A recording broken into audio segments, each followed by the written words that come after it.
In online courses that utilize the 7RD2 process, after students complete the readings and view the recorded lectures, typically on Mondays and Tuesdays, then by Wednesday, students complete a one-page summary restating the concepts learned from the readings and the videos.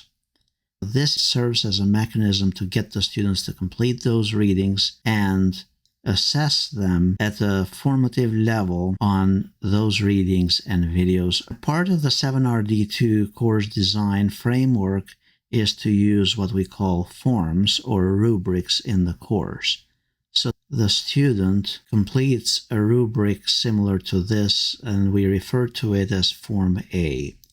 They develop a summary of the readings for each unit in the course. We have a quick rubric here. It is up to 3 points. There are 7 of them in the course in total, 1 for each week or 1 for each unit, and the student can score up to 3 points in each one of those.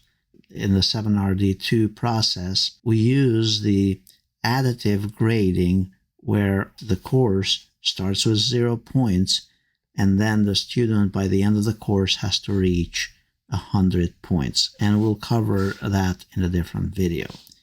But for now, this form the students submit each week. It's based on the readings and the videos. They have to submit it by Wednesday for courses that start on Mondays. They provide a summary around 200 words based on the readings, another summary of 200 words based on the videos, and then the learning outcomes in 15 words for each video or reading. This activity would look like item 2.2 here, where we give directions to download the form and then the students submit the form. Once the form has been submitted, it will look something like this. That's the reading summary, the video summary, and with references as to where that is mentioned in the video.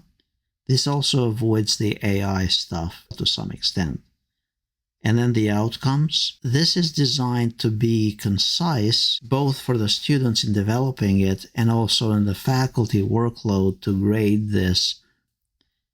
If the form needs to be adjusted to better align with your course, then simply modify the criteria, but try to stay with the same number of points for the grading rubric, because it provides students with a consistent experience. So that is R3 as part of the 7RD2 course framework for each unit.